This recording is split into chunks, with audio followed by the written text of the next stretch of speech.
Olá, tudo bem? Sejam bem-vindos ao Sobre Política. Esse é o nosso espaço para debater assuntos importantes sobre gestão pública. E é claro que você é o nosso convidado. Muito prazer, eu sou Tati Vilela.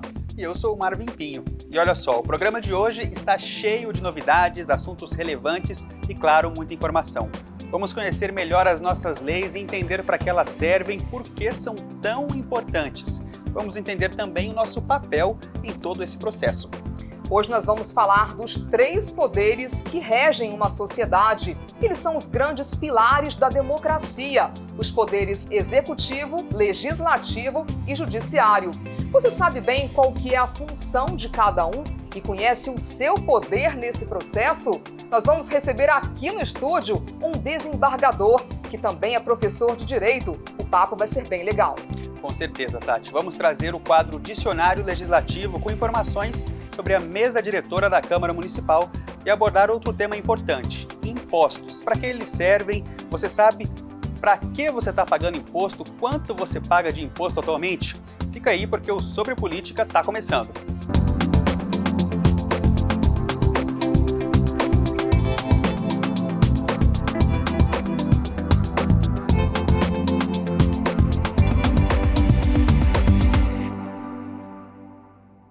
Olha só, a história da democracia é longa, viu? Começa com a criação da Assembleia dos Cidadãos, na Grécia, 500 anos antes de Cristo. Séculos depois, por volta de 1700, o filósofo francês Montesquieu pensou numa versão mais moderna disso tudo. Nascia então a tripartição dos poderes: executivo, legislativo e judiciário. E essa divisão é uma forma de garantir que toda a sociedade participe do debate e seja representada. Além disso, a ideia é que os 3 poderes fiquem equilibrados e um possa fiscalizar os outros. Na nossa reportagem, vamos mostrar como essa dinâmica acontece na esfera municipal. Você já deve ter escutado a palavra separação de poderes, mas sabe a origem do nome?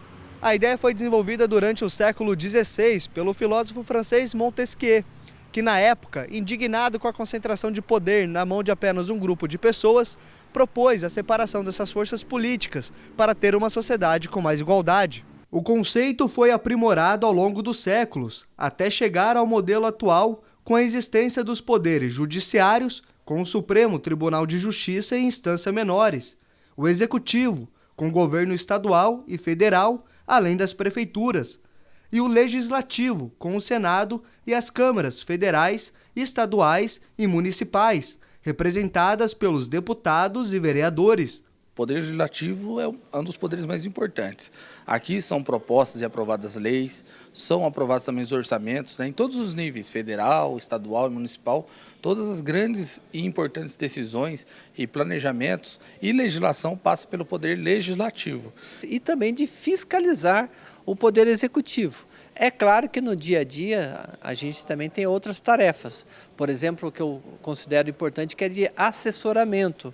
Ou seja, quando você tem o próprio poder estadual, aliás, o governo estadual, o governo federal, as concessionárias, você não pode elaborar leis, mas você pode fazer ofícios, você pode fazer indicações e até mesmo requerimento. A separação de poderes no Brasil existe desde a primeira Constituição, criada no país em 1891, sistema que foi aprimorado com a Constituição de 1988 e a confirmação do sistema presidencialista, após um plebiscito realizado em 1993. É por meio desses poderes que o regime democrático é fortalecido para garantir os direitos das pessoas. A legislação, determina, através da nossa Constituição Federal de 88, determina que a democracia seja a todo momento respeitada. E a independência dos 3 poderes é justamente o que nos garante essa aplicação da democracia, fazendo com que a nossa democracia seja cada vez mais forte, buscando, sempre respeitando a questão da legalidade dos atos. Cada poder tem o seu campo de atuação específico e não é permitida a interferência entre eles. No entanto, para que o sistema funcione, é fundamental que exista harmonia e coesão. Por isso, os limites de atuações de cada um foram estabelecidos na Constituição. para que a população possa ter as necessidades atendidas em diferentes formas e de maneira igualitária. Então todos os poderes eles são independentes, mas tem que trabalhar em harmonia. Para quê? Para a gente gerir a nossa sociedade. Todos eles são importantes, todos eles são independentes, mas eu trabalho em harmonia, porque no final das contas a gente quer tratar da pessoa, lá da ponta, para que ela seja atendida nos seus direitos e nos seus deveres também. Eu creio que dessa forma, cada um consegue fazer a sua função constitucional e, mais importante, trazer um bom andamento para a cidade e para o povo joseense. E para entender como cada um dos poderes funcionam na gestão de uma cidade, vamos explicar um por um. O Legislativo, representado pela Câmara, tem o papel de criar leis de acordo com a necessidade dos moradores e também fiscalizar as ações e os serviços da Prefeitura. Aqui em São José, 21 vereadores são escolhidos pelo voto para realizar essa função. O Executivo é a nossa Prefeitura. Ele é o responsável por implantar políticas públicas nas mais diversas áreas, como saúde, cultura, educação, infraestrutura e esporte. É dele também o papel de organizar e planejar os gastos e investimentos municipais previstos no orçamento público. Já o Judiciário, formado pelo Fórum e outros órgãos, intermedia as relações entre Câmara e Prefeitura e garante que não existam irregularidades ou conflitos de interesses para proteger a Constituição vigente. Os limites são determinados pela Constituição Federal, onde o Legislativo tem a sua função clara de legislar, de criar as leis, de fazer a fiscalização das leis, da forma como são criadas essas leis, né? O Executivo, dentro dessa questão, ele não pode, de forma alguma, legislar. Então, ele está ali para aplicar as leis que foram criadas pelo Legislativo. Assim como o Legislativo também não poderá aplicar ou fazer qualquer tipo de execução da administração pública, né? E o Judiciário, por sua vez, ele fiscaliza. Então, a importância de se respeitar os limites justamente é baseada na legalidade dos atos. Ou seja, se cada poder fizer aquilo com que não é da sua competência, a harmonia entre os poderes não vai existir e assim a sociedade é prejudicada. Outra palavra que também pode definir os três poderes é democracia. Fundamental para a organização do Estado e a garantia da população ter voz ativa. Os pilares da democracia são os três poderes. E como a gente viu na reportagem, é tudo muito bem definido, as funções de cada um. E eles precisam trabalhar em harmonia. Quem ganha é a sociedade, que cresce e se desenvolve mais. Eu usei uma palavra muito importante aí, que é a harmonia entre os poderes, né, Tati? A gente vai entender mais sobre isso no segundo bloco, mas olha só, o Sobre Política faz a primeira pausa, daqui a pouco a gente amplia o assunto com um debate, uma entrevista. É daqui a pouco.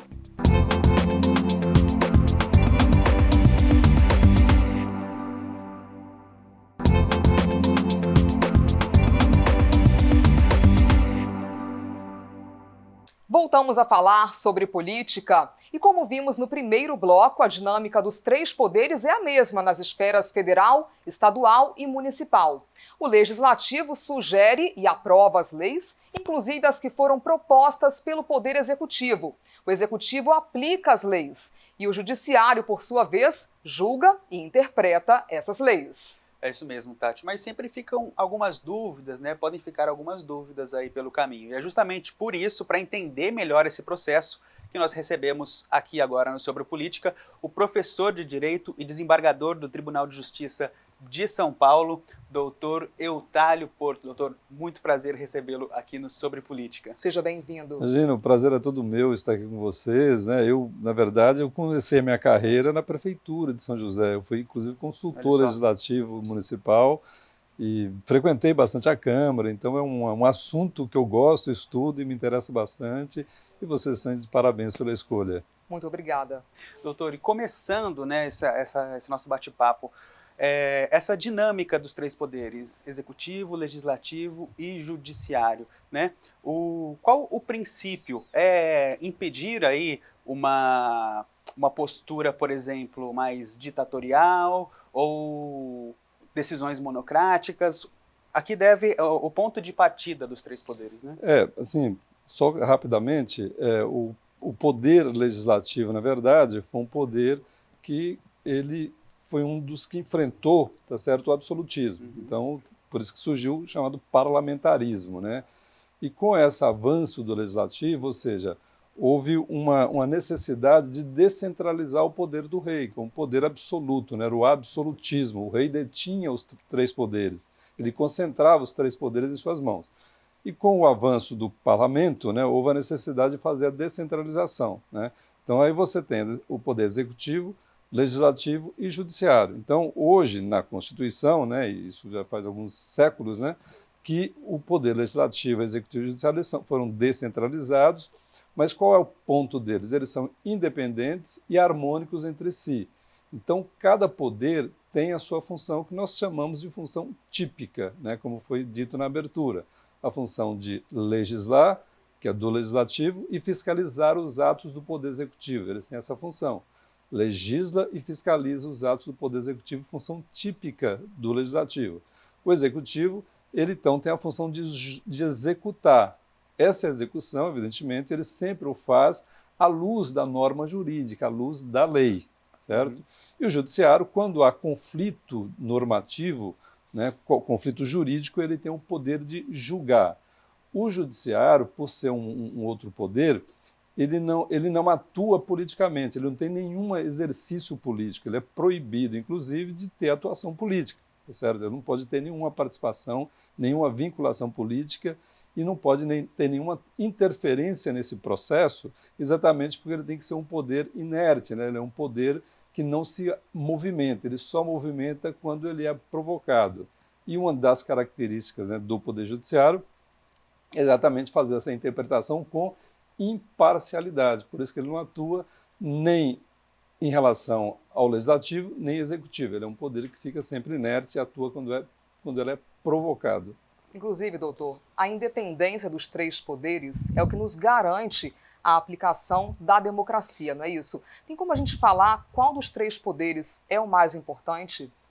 Sim, hoje os três poderes são importantes. A Constituição não coloca hierarquia entre os poderes, né? Os três estão num patamar de representação popular, né? Cada um, o Poder Judiciário tem uma representação popular via Constituição, né? E o Executivo e o Legislativo um poder popular direto, via voto, né?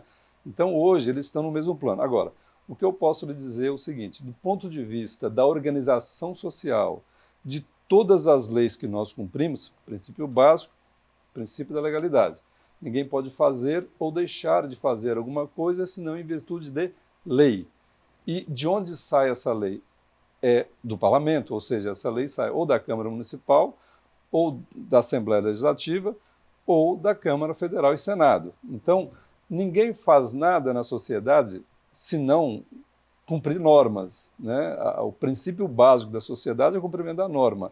E só há liberdade e só há democracia quando ela é feita dentro de regras, né? Não há atuação nenhuma da sociedade fora de regras, né? Aí você tem o que o Thomas Hobbes chamava de guerra de todos contra todos, né? Então você só vai ter uma atuação ordeira da sociedade, só vai ter liberdade quando essa liberdade é pautada em norma. Fora da norma não há liberdade, há marginalidade, que atua à margem da lei.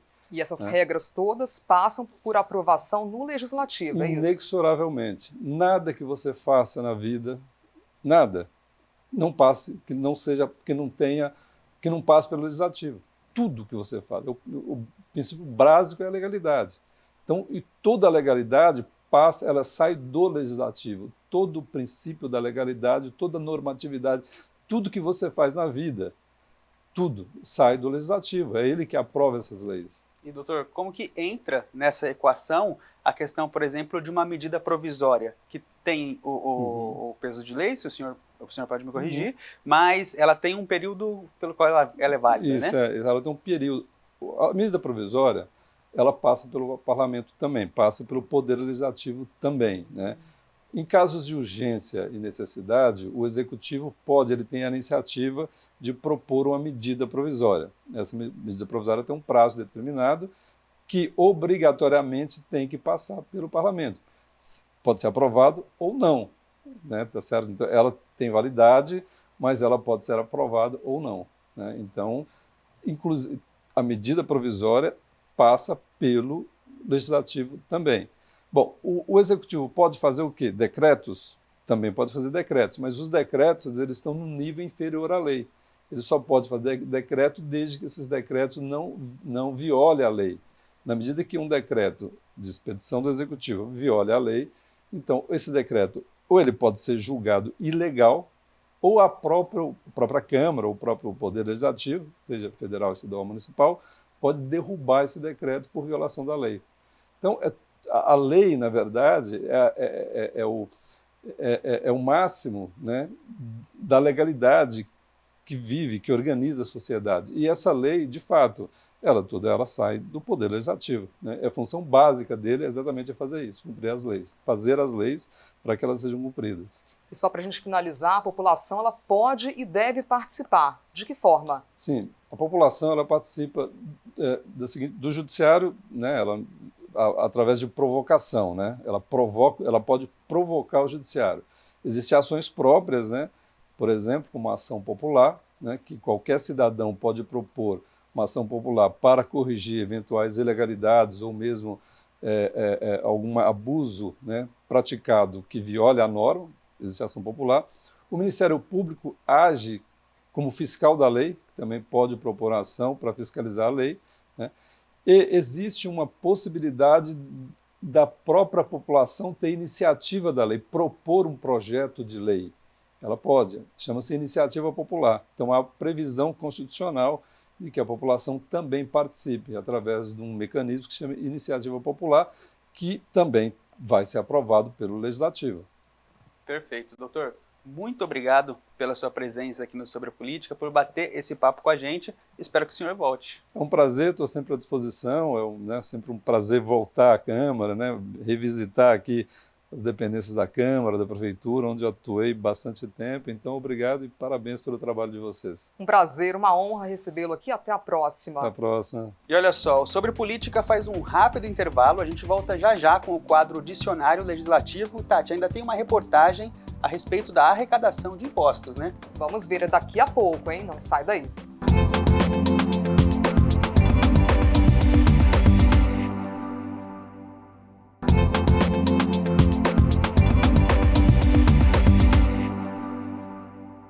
Voltamos a falar sobre política. A Câmara de São José tem sessões plenárias 2 vezes por semana, às terças e quintas-feiras. Os trabalhos são conduzidos pela mesa diretora.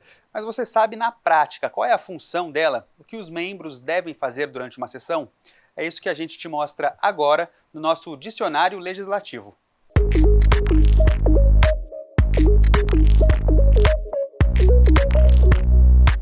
A mesa diretora da Câmara de São José dos Campos é composta por um presidente, 2 vice-presidentes e 2 secretários. E cada um tem um mandato de 2 anos. A função da mesa é dirigir os trabalhos em plenário sob o comando do presidente, além de cuidar de toda a parte orçamentária da Câmara.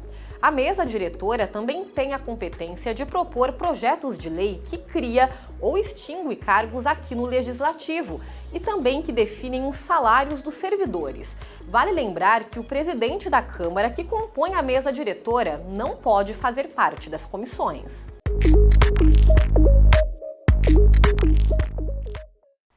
Muito importante a gente conhecer melhor como funciona a política.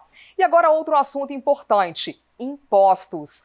Você sabe o que está pagando de imposto atualmente? Tem alguma dúvida sobre arrecadação?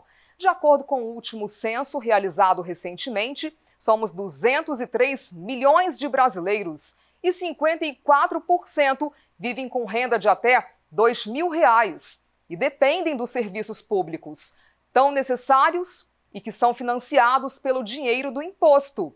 Mas a população deve ficar de olho para que esse montante seja bem empregado. Em algum momento da vida, você precisou utilizar o serviço público? Quase toda semana, quando a gente tem uma doença, alguma coisa, corre para o SUS. É o SUS, no postinho UBS. Principalmente o SUS, que a gente mais usa, né?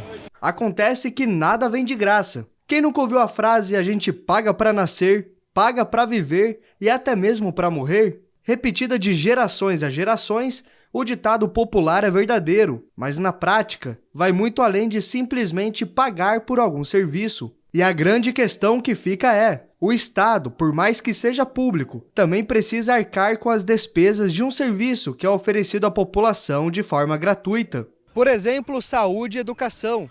É direito fundamental de qualquer cidadão ter acesso a esses serviços. Mas se eles geram custos ao Estado a partir da contratação de médicos e professores, quem paga essa conta? Para a gente não ter uma sensação, né, de que o Estado ele tem que dar alguma coisa só porque ele vai dar. Né? Porque às vezes a gente tem esse lapso, né?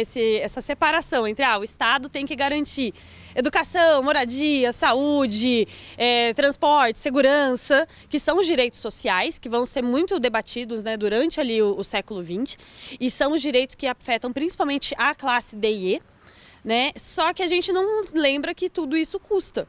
Né, tudo isso vem de dinheiro e esse dinheiro ele tem que ser arrecadado de algum lugar. Na prática, os serviços públicos são custeados pela arrecadação de impostos, ou seja, indiretamente todos nós pagamos por eles. Ainda assim, não chega à nossa casa uma conta pelo serviço de recapeamento de uma rua, reforma de uma escola ou hospital ou atendimento médico em uma UBS. Esses são alguns dos serviços oferecidos de forma pública. Aqui no Brasil, saúde e educação é um direito básico. E tem mais. Também não pagamos pela segurança pública, saneamento básico e a manutenção da cidade. Mas para garantir que esses serviços terão eficiência, a participação popular é muito importante. Também é dever dos moradores fiscalizar e cobrar excelência das ações públicas. Mas o ideal é que a gente conseguisse também se interessar por pelo menos ter essa informação. Às vezes não de entrar o tempo todo no site da Receita, porque é chato, é tabela, são muitas coisas. Mas assim, de se interessar, de saber por que está acontecendo e mandar uma mensagem para o representante, falar, tem coisa errada, né? E a gente está vendo, a gente não quer ser tratado de uma forma leviana, né? A gente quer o quê? Que os serviços públicos eles sejam prestados de uma maneira boa, de uma maneira eficiente, porque a gente está pagando por eles também. E sem esse acompanhamento da população, aí o dinheiro pode ser desviado, aí o dinheiro pode ser mal empregado, e a população tem, né, à sua disposição a lei da transparência, as informações nos sites governamentais, o orçamento, né, a LDO, que, por exemplo, federal está para ser aprovada, que é aprovada nas câmaras municipais também, aqui como aqui em São José. Então, a população tem instrumentos, sim, para acompanhar essa arrecadação e esse emprego dos impostos. É importante que a população saiba disso. Se a gente consegue pensar dessa maneira, de uma maneira até mais fria, né, de uma maneira um pouco mais crítica, é pensar assim, não, eu estou contribuindo para a minha sociedade e eu vou ter esse retorno, né? Então, às vezes, realmente, eu não uso um hospital público, eu não uso a escola pública, mas eu sei que isso é importante, que tem esse serviço, porque se um dia eu perder o meu convênio, eu perder o meu trabalho, eu precisar desse serviço, esse serviço está lá. Né? Mas também a gente vai estar entendendo que esses impostos eles vão para serviços que afetam toda a população. Um serviço de segurança, um serviço de manutenção de vias, de estradas, um serviço realmente de você ter pessoas zelando pela administração pública, tudo isso vai sendo pago com impostos. E quantas pessoas conseguem pagar convênios médicos ou escolas particulares? Para ter uma sociedade com mais qualidade de vida, a manutenção dos direitos básicos com a existência dos serviços da rede pública, como nos ensinos municipais e o Sistema Único de Saúde, o SUS, são importantíssimos. Para se ter uma ideia, de acordo com a Lei de Diretrizes Orçamentárias deste ano, São José deve investir nas áreas de educação e saúde o total de R$ 2,1 bilhão. E como cidadão, é nosso dever conhecer os serviços disponíveis e, quando precisar, exercer os direitos. A média salarial por domicílio no país é de R$ 1.625. Os dados divulgados pelo IBGE levam em consideração a soma da renda do trabalho e de outras fontes recebidas por cada morador em sua residência. Mas com esse valor, dá para pagar todas as despesas? Olha, não todas, viu? Sempre vai precisar um pouquinho do serviço público, né? Mas você mora sozinho para pagar aluguel, compra, se você tiver filho, cuidar da criança, aí se tiver mulher também, tem que sustentar a casa, tudo isso você não consegue. A gente paga comida, água, conta de luz, e isso tenho certeza que não dá. É complicado, tem que economizar bastante. Por isso a importância de existirem os serviços públicos, porque por mais que você não utilize diretamente algum deles, outra pessoa pode precisar. Com R$2.000 de renda familiar, você não consegue pagar a escola particular, você não vai conseguir pagar os diferentes serviços, você não consegue pagar um bom convênio médico. Então você vai precisar o quê? Que esses impostos eles sejam cobrados nos diferentes produtos, nos diferentes momentos da vida, para que esses serviços funcionem, porque a nossa sociedade ela ainda não é uma sociedade que consegue se bancar sozinha. Tati, interessante a gente ter essa visão do imposto, né? Desde o pagamento até quando ele se torna um serviço à população, o processo completo, né? Exatamente, muito boa inclusive essa reportagem do Paulo Ricardo. Como disseram os especialistas, a sensação de muitas pessoas é que o Estado está tirando o dinheiro delas. Daí a importância de entender melhor como funciona essa política. Nenhum serviço público é de graça e todos precisam contribuir. Muito bom, né, Marvin? Muito bom, Tati. Com essa síntese sobre o imposto, nós encerramos o Sobre Política de hoje. Espero que vocês tenham gostado do programa. Falamos um pouco de cada assunto, essa é a proposta do programa e esperamos vocês na próxima semana. Muito obrigada pela sua companhia e você pode rever o nosso programa no YouTube. Já aproveita e se inscreve lá, @TV Câmara SJC. O mesmo endereço para você seguir a gente no Instagram. Até a próxima. Tchau, pessoal. Até o próximo programa.